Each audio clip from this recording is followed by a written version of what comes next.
Olá, meu amigo, minha amiga.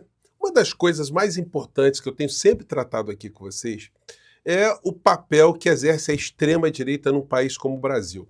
A funcionalidade. Porque, de fato, se você observar qual é o papel da extrema-direita aqui no Brasil e fora do nosso país, eles não querem mudar absolutamente nada.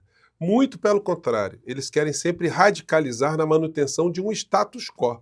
Cada vez mais distraindo a sociedade, estressando a sociedade, deixando parcelas da sociedade com ódios, porque enquanto a pessoa está acometida desse tipo de sentimento, ela não percebe o óbvio, não percebe a fome, não percebe a degradação dos serviços públicos, não percebe, inclusive, a sua degradação pessoal, a sua degradação econômica familiar. E aí, quanto mais as pessoas estiverem distraídas, estiverem possuídas de sentimentos negativos, menos elas conseguem reunir energias, sabedoria, conhecimento e articulação para enfrentar essas situações todas. Portanto, quando nós estamos vendo aqui no Brasil a extrema-direita espalhando mais uma vez uma série de mentiras visando simplesmente corroer um governo, corroer a paz social, eles estão ali cumprindo um papel sobre o beneplácito dos grandes veículos de comunicação que sempre tiveram nesses grupos forças auxiliares para a manutenção da estrutura de poder. Isso funciona e funcionou aqui no Brasil e fora do nosso país. Se você tem dúvida, pergunte a alguma pessoa da extrema-direita o que foi que mudou na vida dela nos 4 anos de governo Bolsonaro. Melhorou a saúde pública? Melhorou a educação? Melhorou o transporte? Saneamento básico? A economia? Geração de emprego? Os proventos, os recebimentos que têm os aposentados, as pessoas que recebem algum programa social? O que melhorou efetivamente no nosso país? Nada, exceto a entrega do patrimônio público para grupos cada vez mais corruptos e cada vez mais apoderadores das estruturas do Estado, né? Isso acontece aqui no Brasil e fora do nosso país. E nesse momento eles estão numa nova onda de disseminação de notícias falsas, de situações que atazanam a vida do cidadão comum, que deveria estar preocupado ali em trabalhar, mas agora está preocupado em trabalhar também e não ser vítima de uma arapuca imaginária que essas criaturas jogaram por todos os lados. Há mecanismos de enfrentar esses criminosos. Basta que haja vontade política de fazer esse enfrentamento. Hoje eu vou conversar com vocês sobre algumas dessas situações e vamos atualizar alguns fatos que estão acontecendo fora do nosso país que vão atazanar a vida dessas criaturas, porque são fatos concretos que vão ajudar com que muitas cheguem até a cadeia mais próxima e de lá não saiam nem tão cedo. E vamos abordar outras questões que estão acontecendo no mundo também, que têm impacto não só no Brasil, mas fora do nosso país também. Antes de entrarmos nos temas e desmascararmos mais algumas criaturas, quero convidar você que está chegando agora no nosso portal, ainda não é inscrito, para que, em primeiro lugar, você se inscreva aqui conosco e conheça também os nossos outros vídeos. Se você gostar, compartilhe, recomende, nunca se esqueça de dar o seu joinha, o seu comentário e, se puder, venha também para o nosso clube de membros. Você que é muito bem-vindo e muito bem-vinda. E, mais uma vez, muito obrigado a vocês que estão divulgando o nosso novo canal de cortes aqui do nosso portal do José. Em breve teremos mais novidades aqui, tá legal? Então vamos seguir em frente. Bom, gente, começando com notícias de fora do nosso país para dentro. China anuncia o maior superávit de uma balança comercial que o mundo já viu, quase $1 trilhão. Gente, a China, há 40 anos atrás, era praticamente um país ainda agrário, que tinha um PIB menor do que o do Brasil. O que aconteceu com esse país que agora está amedrontando as estruturas do capitalismo mundial? O que está acontecendo? Como eu disse para vocês, amanhã, às 10 horas da manhã, eu farei uma live com meu amigo Felipe Durante, que mora na China há 8 anos, e ele vai poder ajudar a gente a trazer uma série de reflexões, ou nos ajudará a fazermos algumas reflexões, sobre situações que você nunca viu nos grandes veículos de comunicação e mesmo aqui nas redes sociais, os assuntos às vezes não chegam também, né? Então, amanhã, quarta-feira, 10 horas da manhã, a live com o Felipe Durante. Bom, notícia. China atinge superávit de $1 trilhão, mais um motivo para Trump escalar a guerra comercial. Gente, isso vai mexer com o tabuleiro. Se o Trump já estava detectando ali que o inimigo comercial, geopolítico é a China, agora então a coisa vai ficar muito mais complicada. E isso terá reflexos aqui no nosso país, né? Bom, sobre isso nós conversaremos amanhã, espero você. Vindo de fora para nosso país também, notícias preocupantes para o Munducão. Joias Sauditas. Polícia Federal envia ao Supremo imagens e depoimentos colhidos nos Estados Unidos. Elementos devem ser usados em processo de julgamento que tem ex-presidente Jair Bolsonaro como indiciado. Gente, isso foi para a mesa do Procurador-Geral da República. Será que com mais esses elementos ele vai dar um parecer dizendo que o Bolsonaro pode ir à posse de Trump? O que você acha? Esse Procurador-Geral da República, se ele fizer isso, olha, aí, francamente, o ministro Alexandre de Moraes estará solitariamente defendendo o nosso país, a nossa soberania, a nossa Constituição, né? Tudo tem algum viés com comunicação. Como eu conversei com vocês mais cedo, uma experiência extraordinária que deve servir para a gente estudar bastante, e eu procurei fazer isso nos últimos anos, é o que está acontecendo no México. Gente, 100 dias da nova presidente que se autoproclama como humanista, que é uma forma sinônima de dizer que é socialista. Ela foi militante estudantil, é uma ambientalista, uma mulher num país patriarcal, um país machista, e está fazendo ali um governo que está tendo esse tipo de resultado. Em cada 8 mexicanos, quer dizer, 8 em cada 10 mexicanos aprovam o governo dela. Eu mostrei para vocês essa coisa espetacular que é fazer uma prestação de contas para a sociedade numa praça que cabe 500 mil pessoas. E isso aqui é uma coisa extraordinária, né, gente? Olha só. É uma coisa espetacular, né? E o discurso politizador, aquilo que eu tenho falado para vocês, a força e a importância estratégica da comunicação, estratégica da comunicação. E hoje tomou posse o novo ministro da SECOM.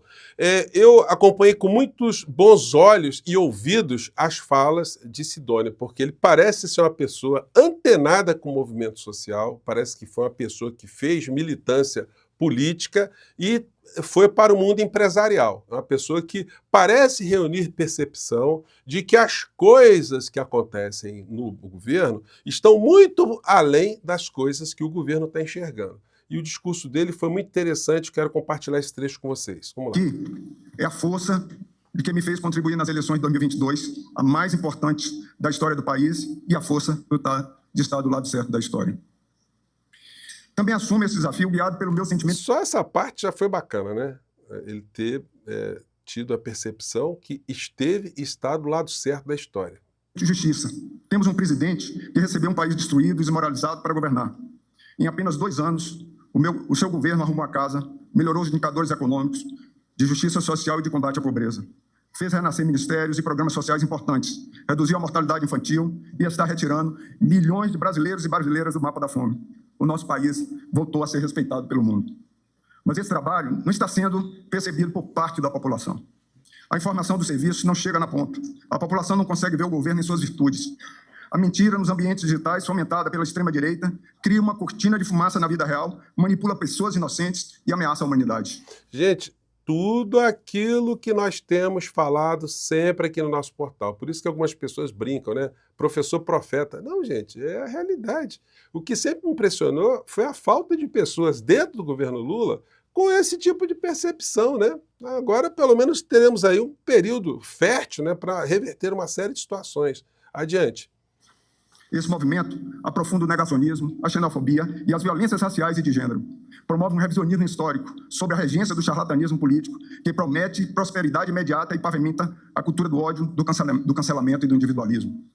Para fazer frente a esse movimento macabro, não basta apenas chamar um marqueteiro, como vocês dizem.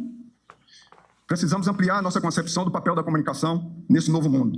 A comunicação está no centro dos grandes desafios mundiais e nosso trabalho é compreendê-la em sua complexidade e convocar todos, uma vez que o desafio não é exclusivo da SECOM. Ao invés de reclamar, teorizar e levar a comunicação para o divã, vamos fazer parte dela. Comunicação é tornar comum. Não só compreendida por todos, a comunicação deve ser compartilhada por todos. Eu achei muito positiva a fala de Sidônio. Vou pegar aqui um trecho da entrevista coletiva dele após a posse dele. Vamos lá. Que é sobre a importância da gente enfrentar a desinformação nesse país. Esse é um grande mal da humanidade que está acontecendo. E é isso que tem feito proliferar, né, a extrema-direita no mundo, que ela teve sumida desde a queda do nazifascismo, ela desapareceu do mapa e volta, né, não por culpa das redes sociais, mas volta com a desinformação. né? E essa desinformação é um grande mal, pode causar estragos profundos. Então, gente, eu achei muito Sumida desde a... positiva a fala dele, né? Num país que nós estamos vivendo essas situações que eu já mostrei para vocês mais cedo, que articula uma articulação, né, melhor dizendo, né, da extrema-direita em vários planos, inclusive com apoio de grandes estruturas das Big Techs. Sobre isso, o ministro Flávio Dino, mais cedo eu mostrei para vocês um trecho de uma sapatada que ele deu. Mais um trechinho agora para vocês. Vamos lá. Crianças sendo assassinadas. Então, não falo, eu não estou interessado nos termos de uso dos senhores. Não me interessa. Sabe por quê? Porque os senhores podem mudar. Hoje, amanhã, depois da manhã. Ponto. E isso está decidido. A partir daqui, se os senhores não mudarem, arque com as consequências. Então o ministro Flávio Dino já tinha feito uma risca no chão. Vimos lá o Zuckerberg nos Estados Unidos falar, olha, cortes secretas na América Latina e que nós vamos quebrar todos os freios e agora liberou geral, enfim. Só que eu disse para vocês, uma coisa é o que ele diz nos Estados Unidos, outra coisa é a nossa soberania. Por mais problemas que o Brasil tenha, nós temos uma Constituição e temos verdadeiros patriotas que estão ajudando a gente a conter essa insanidade toda que se abateu em muitas partes do mundo e que aqui no Brasil fez tantos estragos. Após atacar cortes latinas, Meta diz que fim da checagem vale só nos Estados Unidos.